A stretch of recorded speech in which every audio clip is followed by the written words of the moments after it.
इदानीं वेद स्वाध्यायो भविष्यति। अद्य यजुर्वेदस्य द्वितीयोऽध्यायस्य प्रथममन्त्रस्य स्वाध्यायो भविष्यति। स्वाध्यायमानमन्त्रस्य कृष्णोऽस्याक्षरेष्ठोऽग्नये इत्येतानि प्रथमानि पदानि सन्ति। अब वेद स्वाध्याय होगा। आज यजुर्वेद के दूसरे अध्याय के पहले मंत्र का स्वाध्याय किया जाएगा। स्वाध्याय किए जाने वाले मंत्र के कृष्णोऽस्याक्षरेष्ठोऽग्नये ये प्रारंभिक पद हैं। ओम कृष्णोऽस्याक्षरेष्ठोऽग्नये त्वाजुष्टं प्रोक्ष्यामि वेदिरसि बर्हिषे त्वाजुष्टं प्रोक्ष्यामि बर्हिरसि श्रुभ्यस्त्वाजुष्टं प्रोक्ष्यामि। जय करिए। मुदन्य सा संयुक्त दीर्घ ओकार अवग्रह विष्णु दंते सा या संयुक्त दीर्घ आकार खा ह्रस्व आकार रा दीर्घ एकार मुदन्य सा ठा संयुक्त दीर्घ ओकार अवग्रह गाना संयुक्त ह्रस्व आकार या दीर्घ एकार स्या स्या खरेष्ठोग्नये स्या खरेष्ठोग्नये ठोग्नये ता वा संयुक्त दीर्घ आकार त्वा जा ह्रस्व उकार मूर्धन्य सा टा संयुक्त ह्रस्व आकार अनुस्वार जुष्टं पारा संयुक्त दीर्घ ओकार का मूर्धन्य सा संयुक्त दीर्घ आकार मा ह्रस्व ईकार प्रोक्षामि वा दीर्घ एकार दा ह्रस्व ईकार रा ह्रस्व आकार दंते सा ह्रस्व ईकार वेदी रसी वा बा ह्रस्व आकार हा ह्रस्व ईकार रेप मूर्धन्य सा दीर्घ एकार बर्हिषे ता वा संयुक्त दीर्घ आकार त्वा जा ह्रस्व उकार मूर्धन्य सा टा संयुक्त दीर्घ आकार अनुस्वार जुष्टं पारा संयुक्त दीर्घ ओकार का मूर्धन्य सा संयुक्त दीर्घ आकार मा ह्रस्व ईकार प्रोक्षामि बा ह्रस्व आकार हा ह्रस्व ईकार रेप रा ह्रस्व आकार दंते सा ह्रस्व ईकार बर्हिरसि दंते सा तारा संयुक्त दंते सा रा संयुक्त ह्रस्व उकार गा भा या संयुक्त ह्रस्व आकार दंते सा ता वा संयुक्त दीर्घ आकार श्रुभ्यस्त्वा जा ह्रस्व उकार मूर्धन्य सा टा संयुक्त ह्रस्व आकार अनुस्वार जुष्टं पारा संयुक्त दीर्घ ओकार का मूर्धन्य सा संयुक्त दीर्घ आकार मा ह्रस्व ईकार प्रोक्षामि। देखिए, द्वितीय अध्याय को प्रारंभ करते हुए स्वामी जी सबसे पहले यजुर्वेद के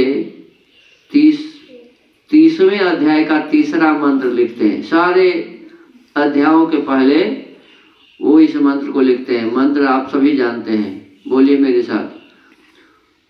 ओम विश्वानि देव सवितद्दुरितानि पराशुव यद्भद्रं तन्न आशुव। प्रत्येक अध्याय के प्रारंभ में इस प्रकार से इस मंत्र को स्वामी जी लिखते हैं।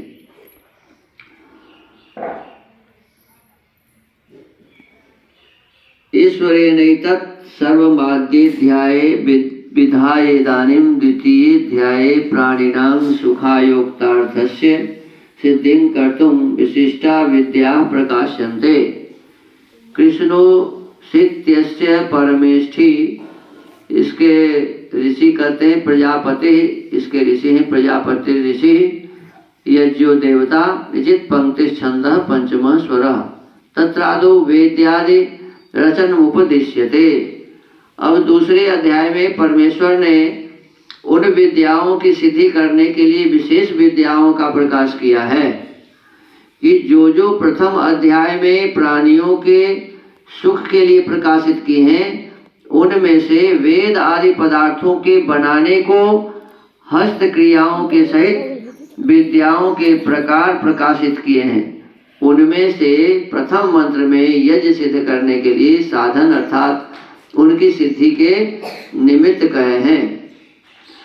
इस मंत्र के पदार्थ हैं जिस कारण यह यज्ञ आखरेष्ठः वेदी की रचना से खुदे हुए स्थान में स्थिर होकर कृष्ण भौतिक अग्नि से छिन्न अर्थात सूक्ष्म रूप और पवन के गुणों से आकर्षण को प्राप्त असी होता है।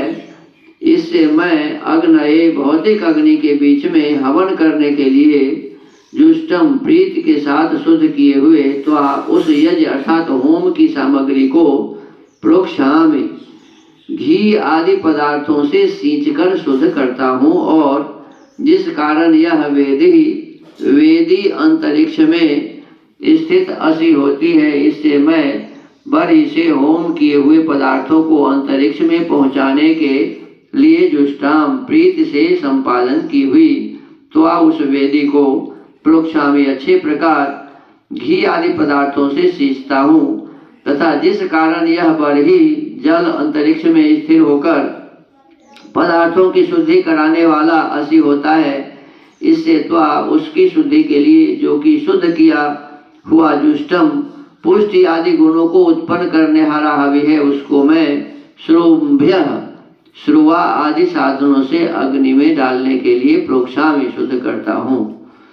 भावार्थ लिखते हैं स्वामी जी, ईश्वर उपदेश करता है कि सब मनुष्यों को वेदी बनाकर, वेदी माने हवन कुंड, वेदी माने हाँ, वेदी बनाकर और पात्र आदि होम की सामग्री लेके, अब हवन की सामग्री हमें देखना चाहिए, जैसे घी रखने के लिए घृत पात्र, आचमन करने के लिए आचमन पत्र, जल सेचन के लिए दीपक, माने जब हम अग्नि जलाते हैं तो पहले दीपक जलाते हैं तो उसमें दीपक की भी आवश्यकता होती है, तो इन सब पात्रों की भी आवश्यकता इसमें होगी। तो कहते हैं पात्र आदि होम की सामग्री लेके, सामग्री समिधा सभी उस हवि को अच्छी प्रकार शुद्ध कर तथा अग्नि में होम करके किया हुआ यज्ञ वर्षा के शुद्ध जल से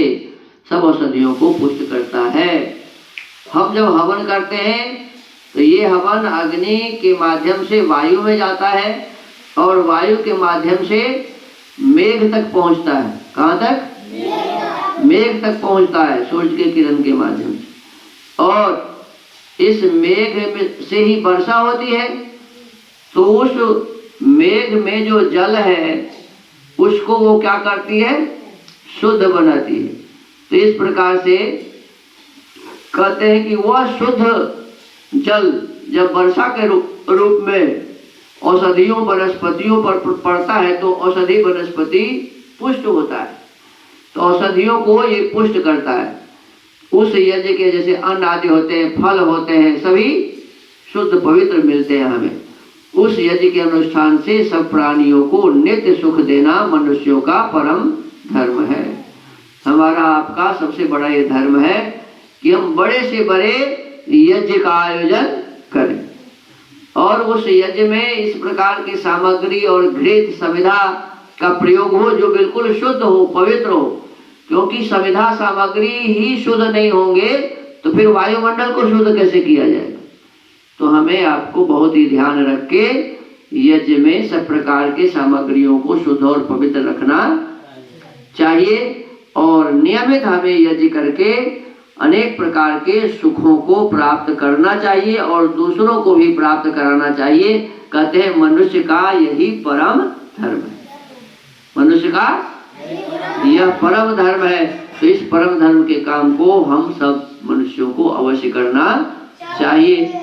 आज स्वाध्याय के क्रम को यही विराम देते हैं। ओम।